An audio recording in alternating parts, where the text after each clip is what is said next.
ও, তোমরা এসে গেছো? আচ্ছা, আমি তো একটু চিন্তা করছিলাম গো। আমি ভীষণ গভীর ভাবনায় মগ্ন ছিলাম। কি ভাবনা বলো তো? আমি ভাবছি এরা কারা। রাত্রি 1:30 নেই, রাত্রি 2:30 নেই, ভোর রাত 4টে পর্যন্ত এরা ভিডিও করে। ভাবো, এদের সত্যতা তুলে ধরার জন্য, এদের নিজেকে প্রমাণ করার জন্য যে এরা সত্য, তার জন্য এদের বিনিদ্র রজনী যাপন করেও এদের ভিডিও বানাতে হয়। ও মা গো মা, সত্যি মানুষকে কিভাবে বোঝাবে যে এরা সত্যি, এরা কোনো অন্যায় করেনি, কোনো দোষ এদের নেই। সামান্য একটু দোষের জন্য তোমরা সবাই মিলে এদেরকে মাথার মধ্যে এদের দোষের বোঝা, বিশাল একটা বড় পাথর, দোষের বড় পাথর তোমরা এদের মাথার মধ্যে চাপিয়ে দাও। সত্যি এটা একটা ভাববার বিষয় না? বিশাল ভাবলাম, ভাবনার পরে আজকে বিশাল একটা ধামাকাদার ভিডিও নিয়ে চলে আসলাম। সবার আগে ইন্ট্রো। হ্যালো বন্ধুরা, কেমন আছো তোমরা সবাই? আশা করি তোমরা সবাই ভালো আছো, আমি মোটামুটি আছি। মামনের মনের কথাতে তোমাদের সকলকে সুস্বাগতম। আজকে আমার ভিডিওর মূল বিষয়বস্তুই হচ্ছে মূল বিষয়বস্তুই হচ্ছে ফোকলা গো ফোকলা, দাঁত ফোকলা। তাকে নিয়েই হচ্ছে আমার ভিডিও। হ্যাঁ, তাকে নিয়েই আমার আজকের ভিডিও। তাকে নিয়ে আজকে একটু খেলবো খেলবো খেলবো, আরে খেলা হবে খেলা হবে, এই রকম ভাবে করবো। ভিডিওতে সে একটা ক্যাপশন দিয়েছে, এটাই তার লাস্ট ভিডিও। অবশ্যই যদি লাস্ট ভিডিও না হয় তারপরে তো আবার কথা হবেই। যেই কথা দিয়ে তারা শুরু করলো, সে শুরু করলো, তারা না, সে শুরু করলো। কি দিয়ে শুরু করলো আজকের কথাটা? যে আমরা তখন কে কোথায় ছিলাম যখন সে একজন অসহায় নারীর পাশে দাঁড়িয়েছিল। এবার সবার আগে বড় প্রশ্ন, এই নারীটা কেন অসহায় হলো? এই নারীটা কি আগে জলে পড়েছিল? এই নারীটা কি খাওয়ার কোনো অন্ন সংস্থান বলে কিছু ছিল না? না বস্ত্রের কোনো যোগান দেওয়ার মতো কেউ ছিল না? কেন এই নারীটাকে আজকে একটু অসহায় নারীতে পরিণত হতে হলো? কেন পরিণত হতে হলো? জাস্ট বিকজ অফ ইউ, তোমার কারণের জন্য সেই নারীটাকে অসহায় অবস্থার মধ্যে পড়তে হলো। তার খাদ্য, বস্ত্র, বাসস্থানের অভাব ঘটে গেল। কেন? সে তো দিব্যি ভরা সংসার নিয়ে, দিব্যি সুন্দর একটা সন্তান নিয়ে, দিব্যি একজন স্বামীর সাথে, দিব্যি একটা ভালো বাড়িতে, বাতখুল্লার মতো জায়গায় ওরকম একটা ভালো বাড়িতে সে জীবনযাপন করত। কেন সে এই রকমভাবে দুঃখ কষ্টের জীবনের মধ্যে পড়ল? কারণ তার শরীরের চুলকুনি আর তোমার মধ্যে বদামি। তুমি ওই বদামি করবে বলেই তাকে ইঙ্গিত করে ডেকেছিলে। হ্যাঁ, হেক্সচ্যাটের কথা তো বলবোই, সেটা তো আজকের মূল বিষয়বস্তু। কিন্তু প্রথম থেকে শুরু করি। হ্যাঁ, তারপরে কি বলা হলো যে এই সমস্ত কন্ট্রোভার্সি ক্রিয়েটাররা তখন কোথায় ছিল। একজন কন্ট্রোভার্সি ক্রিয়েটার তার ওখানে কমেন্ট করেছে। তো সে সবার উদ্দেশ্যে ভিডিওটা করতে বসেছে। তা বলছি কি, ভিডিওটা করতে বসে তো মাল টাল খেয়েই বসেছিলে। মাল খেয়েছিলে না গাঁজা খেয়েছিলে? গাঁজা? হ্যাঁ, কি খেয়েছিলে বলো তো? হ্যাঁ, অর্ধেক কথাই তো ভুল ভাল বলছিলে। বললে বটে, আবার স্লিপ অফ টাং। ও মা গো, তা স্লিপ অফ টাং এরকম ভাবে কথা বলতে হয় কেন? এরকম ভাবে কথা বলতে হয় কেন? অতীতের কথা বলতে গিয়ে ভবিষ্যৎ, আবার কখনো কখনো কখন যে কি বেরিয়ে যায় এইভাবেও তো বলার দরকার নেই। পরিষ্কারভাবে, পরিষ্কার মাথা নিয়ে, পরিষ্কার সময় নিয়ে ভিডিওটা করো। রাত্রি 2:30টার সময় তোমারে ভিডিও করতে কে কইছে তোমারে? হ্যাঁ, তুমি আর ওই জলনবুড়ি রাত্রি 1:30 2:30 আর একজন আছেন, তিনি ভোর 4টে পর্যন্ত ভিডিও করেন। কেন? কে দায়িত্ব দিয়েছে আপনাদের এত কষ্ট করতে? যাই হোক, তারপরে যেটা বললো যে কিভাবে অসহায় একটা মেয়ের পাশে সে দাঁড়িয়েছিল, কেউ ছিল না তার পাশে, কেউ না। সেইখানে তাকে কি করেছে? তাকে ঘর খুঁজে দিয়েছে। এমনকি সেই মহিলাকে সাপোর্ট করতে গিয়েও এই পুরুষটার অসহায় হয়ে পড়েছিল। তার যে সমস্ত জায়গার সে চাকরি করতো, সেই চাকরি গেছে, লোকের সাথে সম্পর্কও গেছে, এমনকি বাবা মা নাকি তাকে খেয়ে দিয়ে বাড়ি থেকে বার করে দিয়েছে। ও মাগো মাগো, বাবাও খেয়ে দিয়ে বাড়ি থেকে বার করে দিয়েছে। তা যখন অমুক ভাঙা টিনকে চাওয়া হচ্ছিল তখন কে এসে ফোনটা ধরেছিল গো বাবা? কে ফোনটা ধরেছিল? কে বলছিল না না না না আমি পাশের বাড়ির কাকু? কে ফোনটা ধরেছিল? তার কিছুক্ষণ পরেই আবার তুমি ফোন করেছিল। কে কে কার বাড়িতে বসে ভাঙা টিন কথা বলেছিল, কার বাড়িতে বসে বলছিল যে সে নাকি ঘন ঘোড়া রসে আছে, ঘন ঘোড়া রসে সে 2-3 দিন থেকে তারপরে বাড়ি যাবে। তোমার বাবার সাথে যদি তোমার সম্পর্কই না থাকবে তাহলে সেখান থেকে কার বাড়িতে বসে ফোন করেছিল, কে ফোনটা প্রথমে ধরেছিল, তারপরে ভাঙা টিনকে দিল। ও মা গো, তোমার সঙ্গে তোমার বাবার সম্পর্ক ছিল না? আচ্ছা তাই বুঝি, ও মা গো। তারপরে আবার কি বলতে বসলো যে একে তখন এর বাড়ির লোকেরাও, মানে ওই মহিলাকে ভাঙা টিনের কথা বলছিল যে ভাঙা টিনের বাড়ির লোকেরাও মেনে নেয়নি। একমাত্র কে সাপোর্ট করেছে? একমাত্র সাপোর্ট করেছে হয়েছে কে? এই ফোকলা গো, ফোকলা, রণদীপ্ত বাবু রক এ সাপোর্ট করেছিল। আচ্ছা, তারপরে কি হয়েছিল? এই রণদীপ্ত বাবু অর্থাৎ ফোকলার কাছেই ভাঙাটিন 1 লাখ টাকা চেয়েছে। মুখের কথা 1 লাখ টাকা, যদি কারোর সাথে সেই রকমভাবে সম্পর্কই না থাকে, 21 তারিখ থেকে 17 তারিখ এইটুকু সময়ের মধ্যেই নাকি তার সাথে শুধুমাত্র চ্যাটিং করেছিল। তার সাথে শুধু চ্যাটিং করেছিল, এমন কিছু না সেটা তোমরা ফুলিয়ে ফাঁপিয়ে করছো, কিচ্ছু সে করেনি। তা এর মধ্যেই একটা মানুষ সে বাড়ি থেকে বেরিয়ে আসলো একটা পুরুষের ভরসায়, সেই পুরুষটা আবার ঘর ঠিক করে দিল, সেই পুরুষটার কাছে 1 লাখ টাকা চাইলো। এটা মানে উইদিন মানে 15-20 দিন বা 1 মাসের মধ্যে এই ধরনের জিনিসগুলো হয়ে যায়। হাসি পায়, সিরিয়াসলি হাসি পায়। তারপরে কি হলো, সে বুঝিয়ে দিল তার কাছে তো টাকা নেই, কারণ কি সে তো বেশি টাকা খরচ করে না, বেশি মানে যা খরচ করার তা সেটা রেখে তার বাবার অ্যাকাউন্টে পাঠিয়ে দাও। মা গো, তাই নাকি? তা বাবা বোনের গয়নাগুলো, মায়ের গয়নাগুলো চুরি করে কে? জাহাজের তেল চুরি করে বিক্রিটা করে কে? বোনের গয়না বন্ধক দিয়ে মাল, তারপরে গ্যাঁজা, এগুলো খায় কে? কে খায় বাবা? তুমি এত সাদা সিধা ছেলে, যদি না আরো ভিডিও করে দেখিয়ে দিত তাহলেও নয় বুঝতাম, তোমারে বিশ্বাস করতাম।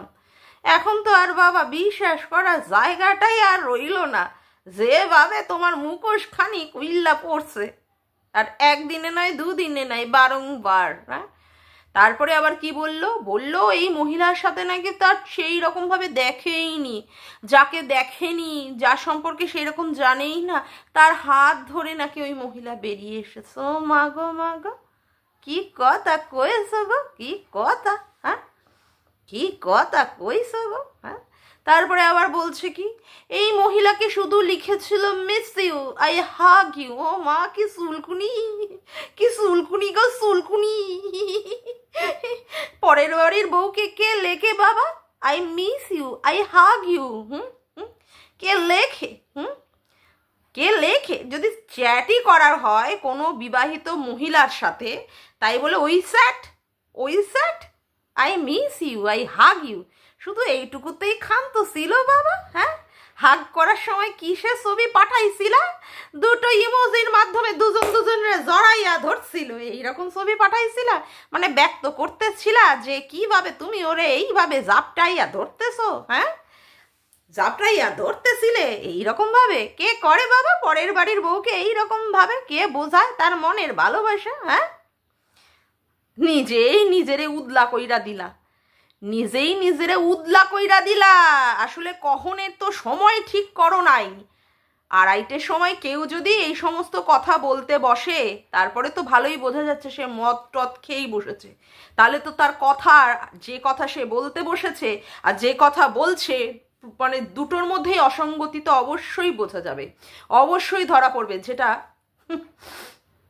এই কি আর বলবো, মানে গু খেকোর ফোকলার মুখ থেকে বেরিয়েছে, ফোকলার মুখ থেকে সেই সমস্ত কথাগুলো বেরিয়েছে। সে চিনতই না, মাত্র 15-20 দিনের 15-20 দিন বাবা, সত্যি সে একটা পরের বউকে সে লিখছে মিস ইউ, হাগ ইউ, আরো কত কিছু লিখেছে, ওইটুকুতেই তো ক্ষান্ত ছিল না। তারপরে আবার বলল এখন নাকি সব এআই অ্যাপের মধ্যে হয়। তা এআই অ্যাপের মধ্যে যদি হয়েও থাকে, যদি তোমার কথাটাই ধরে নি, তাহলে বাসের মধ্যেটা কার মুখ দেখা গেছিল? কে যেন পিছন দিক থেকে বসে বসে ক্যামেরা করেছিল? কার বাড়ি থেকে কল রেকর্ডিংটা ফাঁস হয়েছিল, যেখানে বোঝা যাচ্ছে যে যে বলেছিল হ্যাঁ আমরা ওর ঠেকা নিয়ে বসে আছি নাকি, ভাঙা টিনের ঠেকা নিয়ে বসে আছি নাকি? সেখানে ভাঙা টিনের গলার আওয়াজ, তারপরে তোমার ফোকলার গলার আওয়াজ, ফোকলার বাবা ওরফে তার পাশের বাড়ির কাকুর গলার আওয়াজ, সবই এআই হ্যাপ। আর কত ঢপ দেবে বাবা, আর কত ঢপ দেবে? ঢপেরও তো একটা সীমা থাকে, ঢপেরও তো একটা সীমা থাকে, তাই না? ঢপ দিতে দিতে তো একদম চরম লেভেলে গিয়ে দিচ্ছ, হ্যাঁ, চরম লেভেলে গিয়ে। আজকে তুমি একটা পরের বাড়ি থেকে তার বউকে ভাগিয়ে নিয়ে এসেছো, তার সাথে সেক্স চ্যাট করে তাকে বুঝিয়েছো তুমি কতটা ভালোবাসো তাকে। এত বেশি ভালোবাসা দিতে পারবে যেই ভালোবাসাটা সে তার স্বামীর কাছ থেকে পায়নি। স্বামীর কাছে সে তার কাছে ছিল সেটা অধরা, অতৃপ্ত হিসাবে ছিল। যতই সন্তান হয়ে যাক, তার মধ্যে সেই মহিলাটির মধ্যে যে এত শরীরের খিদে ছিল সেটা তুমি বুঝেছিলে। তার মধ্যেও চুলকুনি ছিল, তার মধ্যেও বদামি পানা ছিল, যেই বদামি পানাটা তুমি বুঝেছিলে। সেই জন্যই অতীব সহজে একটা বাড়ি থেকে একটা বউকে তুমি এইভাবে ভাগিয়ে নিয়ে এসেছো। তারপরেও আবার বলছো যে এই আমাদের মতো মানুষরা কোথায় ছিল, তার পাশে কেউ ছিল না। তুমি বদামি পানা করবে, তুমি নোংরামি পানা করবে, তুমি তার সাথে সেক্স চ্যাট করবে, তারপরে কিভাবে তুমি দেওয়া নেওয়ার করার কথাও বুঝিয়েছো যে পরবর্তীকালে এইভাবে দেওয়া নেওয়া করবে। তা তুমি তার পাশে থাকবে না, থাকবেটা কে? তুমি তার এখন টাকা পয়সাগুলো ভালো মতো চুষে চুষে খাচ্ছ, তার অ্যাকাউন্ট থেকে অমুক টাকা তুলে নিচ্ছ, তমুক টাকা তুলে নিচ্ছ, প্রত্যেকটা পদক্ষেপে তুমি থাকছো। এমনকি অযোধ্যা কাণ্ডেও পরিষ্কারভাবে যেখানে আরজ দেখিয়ে দিয়েছে কিভাবে তুমি তার সঙ্গে বসে বসে ফুর্তি করছো। হ্যাঁ হ্যাঁ, ফুর্তি, নচ্ছারগিরি নষ্টামি পানা করে যাচ্ছ।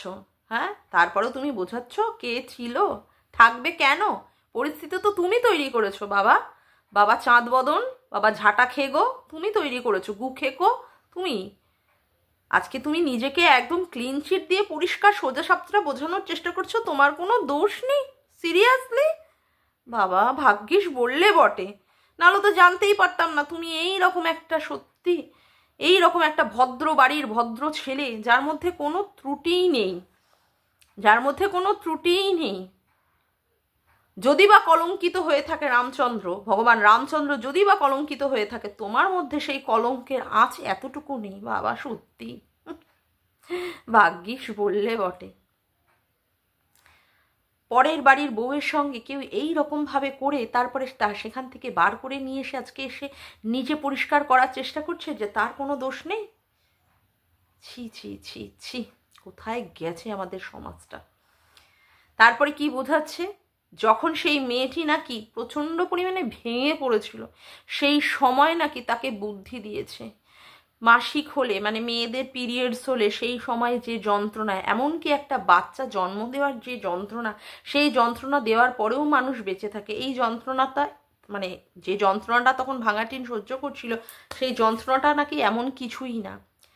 সিরিয়াসলি তুমি এত ভালো বোঝো মেয়েদের সেই যন্ত্রণাটা, যে সময় তাদের বাচ্চার মানে জন্ম দেয় সেই যন্ত্রণাটা এত ভালো বোঝো। আর সেই মাটাকে কি করেছো, বাচ্চাটার থেকে আলাদা করে দিয়েছো, বাচ্চাটার থেকে আলাদা করে দিয়েছো। বাচ্চাটাও তার মাকে পায় না, মাটাও তার বাচ্চাটাকে পায় না। কি পরিস্থিতি তৈরি করে দিয়েছো তুমি, কি পরিস্থিতি তৈরি করেছো, যেখানে আজকে বাচ্চাটার মনে হলেও বাচ্চাটা মুখ দিয়ে বলে না, বা তার মাটাও এখন সত্যি তো তার মায়েরও তো ইচ্ছা করে তার সন্তানকে দেখার জন্য। তবে জানি না কতটা রিয়েল আবার ইচ্ছা করে, কতটা রিয়েল ইচ্ছা করে। কেউ কারোর সন্তানকে এভাবে ফেলে রেখে দিনের পর দিন এইভাবে থাকতে পারে না, এইভাবে থাকতে পারে না। 17 মাসের ঘটনা বলছো, একটা আধটা দিন নয়, 17টা মাস ভাবা যায়।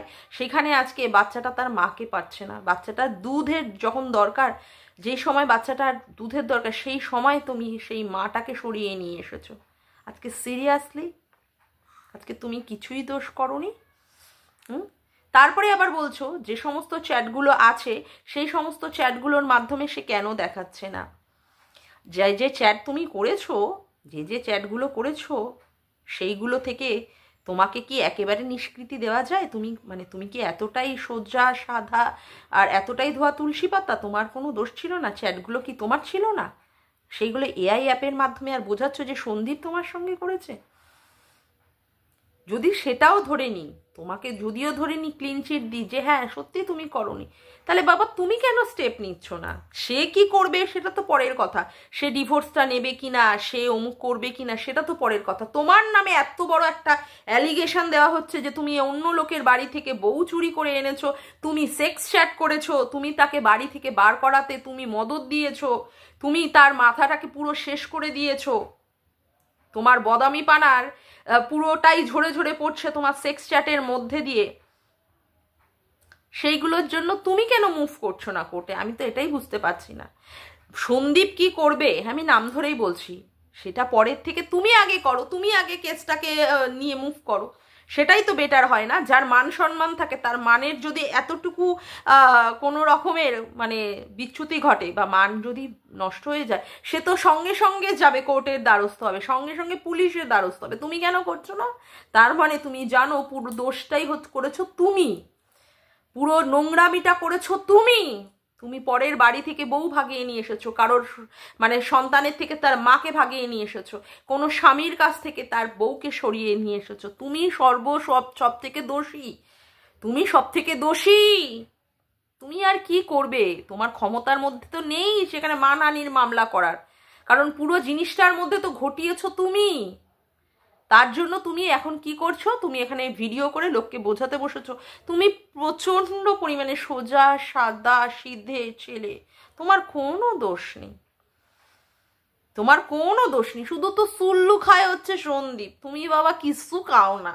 ওই জন্য তোমার এই কথাগুলোর মধ্যে আবার একটা কথা ভুল, ওই কথাটা ভুল, সঙ্গে সঙ্গে বলছো তুমি সরি, ভুল হয়ে গেছে, স্লিপ অফ টাং না, স্লিপ অফ টাং, সত্যি। তারপরে আবার কি বলছো? তারপরে বলছো যাই হয়েছে হয়েছে, যাই করেছো করেছো, তোমার বাবা মাকে যেন টেনে না নিয়ে আসা হয়। কেন কেন টানা হবে না? তোমার বাবা মা, তোমার বাবা মা যদি জীবিত থাকেন, তোমার লিগাল গার্জেন হিসাবে তো তোমার বাবা মা থাকবেনই। হ্যাঁ তুমি সেই জায়গায় হয়েছো, তুমি বোঝানোর চেষ্টা করছো যে হ্যাঁ তোমার 18 বছর হয়ে গেছে, তুমি ম্যাচিওর, কিন্তু এখনো পর্যন্ত আমাদের দেশের আইনে তার লিগাল গার্জিয়ান বলে একজন থাকে, যেখানে বাবা মায়ের দরকার হয়। আজকে তোমার বাবা মা কত বড় মানুষ, কত রত্ন গর্ভা বলতে বাধ্য হচ্ছি, যেখানে তোমার মতো সন্তান জন্ম দিয়ে তারা কত বড় একটা পপুলারিটির কাজ করেছে। তোমার কথাই পপুলারিটি। তোমার বাবা মাকে জানানো হবে না? তোমার বাবা মাকে টানা হ্যাচড়া করা হবে না? কি শিক্ষা দিয়ে তোমাকে মানুষ করেছে, যেখানে তুমি পরের বাড়ির বউ চুরি করে নিয়ে আসো? পরের বাড়ির বউ চুরি করো, সেখানে তো তাদের জানতেই হবে, তাদের তো বোঝাতেই হবে যে তোমার মতো ছেলেকে যেন তারা শুধরায়, তোমার মতো ছেলেকে যেন তারা শুধরায়, তাদের শিক্ষাতে তাদের সমস্ত কিছুতে ত্রুটি রয়েছে বলে তোমার মতো এরকম অপদার্থ একটা সন্তান তারা জন্ম দিয়েছে। তাদের তো জানতে হবে। আজকে সন্তান দোষ করলে তো তার মা বাবাকে বলতেই হবে, অবশ্যই বলা তো অবশ্যই কর্তব্য। সেখানে বলছো তোমার মা বাবাকে যেন না ডাকা হয়।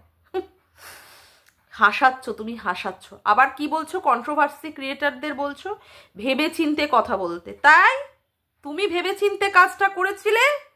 হ্যাঁ তুমি ভেবে চিনতে কাজ করেছিলে যে আমাদের এখন বলার ক্ষেত্রে আমরা ভেবে চিনতে বলবো? মা গো মা, হ্যাঁ ভেবে চিনতে কথা বলতে হবে আমাদের? ভেবে চিনতে,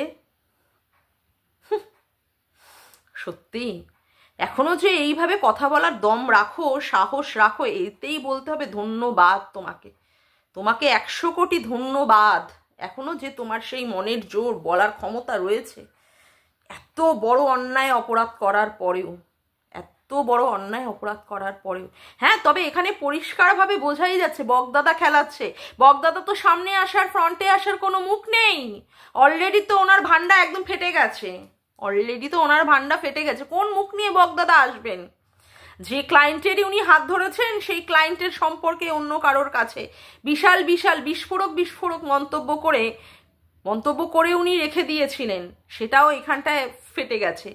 সেই জন্য ওনার আর মুখ নেই, সেই জন্য উনি পিছন থেকে এই সমস্ত খেলাচ্ছেন। এসব খেলিয়ে কোনো লাভ নেই। মানুষ এখন এসব বোকা নেই, মানুষ পুরোটাই বুঝতে পারছে, পুরোটাই ধরতে পারছে। 2+2 করলে যে 4 হয়, 2+2 যে 22 হয় না, এটা পরিষ্কারভাবে বোঝা যাচ্ছে। এই সমস্ত খাইয়ে কোনো কিছু লাভ নেই।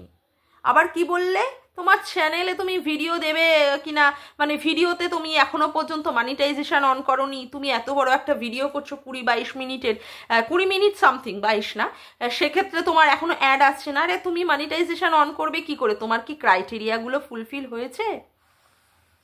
হ্যাঁ, আমার ক্রাইটেরিয়া পুরোপুরি ফুলফিল হয়েছে, কিন্তু আমার ক্ষেত্রে এখন সত্যি ওই গুগলের যে ইটা রয়েছে, কি বলে ওটাকে, ইমেল আইডিটা রয়েছে, আইডিটার আমি পাসওয়ার্ড ভুলে গেছি। সেই পাসওয়ার্ড ভুলে যাওয়ার জন্য এখনো পর্যন্ত করতে পারছি না। কিন্তু আমার সব দিক থেকে আমার কিন্তু ক্রাইটেরিয়া পূরণ হয়ে গেছে। তোমার কি হয়েছে? আমার তো মনে হয় তোমার এখনো পর্যন্ত ওয়াচ টাইমই পূরণ হয়নি, সেই জন্যই তুমি করতে পারছো না, কি বলে এটাকে, মনিটাইজেশন অন করতে পারছো না। যদি করার হতো তুমি কি ছেড়ে দিতে নাকি? তুমি ছেড়ে দিতে? যেভাবে তুমি চুষে চুষে খাচ্ছ, আর ওদিক দিয়ে গামলা বলছে আমায় চুষে চুষে খা, আমায় গিলে গিলে খা, আমায় চুষে চুষে খা, আমায় গিলে গিলে খা। যেভাবে গিলে গিলে আর চুষে চুষে খাচ্ছ, তুমি মনিটাইজেশন অন না করে ছেড়ে দিতে? মা গো। হ্যাঁ, তারপরে যদি না জানতাম তোমার টাকার প্রতি তোমার কতটা লোভ, কতটা লোভ, তার জন্যই তো, টাকার জন্যই তো তুমি ওই বাড়ির মেয়ে মানে বউটাকে ভাগিয়ে নিয়ে এসেছিলে না? হুম, তাকে দিয়ে চুষে গিলে মানে নিংড়ে কি করে খাবে? খাচ্ছ তো, খাচ্ছ তো। তবে একটা কথাই বলবো, খাচ্ছ খাও, পাচ্ছ পাও, কতদিন করতে পারো সেটা দেখো। ওপরওয়ালা তো আছেন, ওপরওয়ালা তো আছেন। অনেক তো ট্রিক্সবাজি খেললে বাবা, অনেক কিছু, অনেকভাবেই প্যাচ কষিয়ে কষিয়ে টাইট দেওয়ার চেষ্টা করেছিল এই বড় চ্যানেলের ওনার সন্দীপকে, করেছিলে না? কিছু কি করতে পারলে? 498 এর মতো কেস করেও তাকে কোনো রকমের বাগে আনতে পারোনি। বাচ্চাটাকে বুঝিয়েছো, বাচ্চাটা on the way, on the way, on the way, কিন্তু সেক্ষেত্রেও তোমরা সাকসেস পাওনি। তো একটা কথাই বলবো, উপরে মানে মানে মাথার উপরে ভগবান আছেন, তিনি সব কিছু দেখছেন, আর বিচারটা ঠিক তিনি সব দিক দিয়ে মাপে মাপেই করবেন। যদি ভগবান যদি না থাকতো না, তাহলে পৃথিবীতে চন্দ্র সূর্য গ্রহ তারারা তারা ঠিক সময় উদিতেও হতো না, আবার অস্তও যেত না। তো তার কলকাঠি মানে বোঝার ক্ষমতা, তিনি যে কি করতে চান আর কি না করতে চান আমাদের মানে ক্ষমতার মধ্যেও নি, বা আমাদের মাথার মধ্যে বোঝারও সেগুলো বাইরে। তো সুতরাং নোংরামি যেভাবে করেছো আর নোংরামি যেভাবে এখনো চালিয়ে যাচ্ছ, মানুষকে বোঝানোর চেষ্টা করো না যে তুমি মানে একদম ধোয়া তুলসী পাতা, তোমার কোনোই দোষ নেই।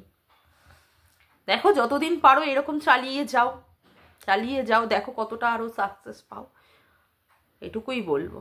যাকে আজকের মতো ভিডিওটা আমি এখানেই শেষ করলাম। আমার ভিডিওটা যদি তোমাদের ভালো লেগে থাকে তবে অবশ্যই একটি লাইক করো, কমেন্ট করো, শেয়ার করো, আর চ্যানেলটিকে বেশি বেশি করে সাবস্ক্রাইব করে রেখো, আর অল নোটিফিকেশান বেলটিকে অন করে রেখো এরকম নতুন নতুন ভিডিও পাওয়ার জন্য। আজকের মতো আসি বন্ধুরা, আবার দেখা হচ্ছে একটি নতুন ভিডিওতে। বাই।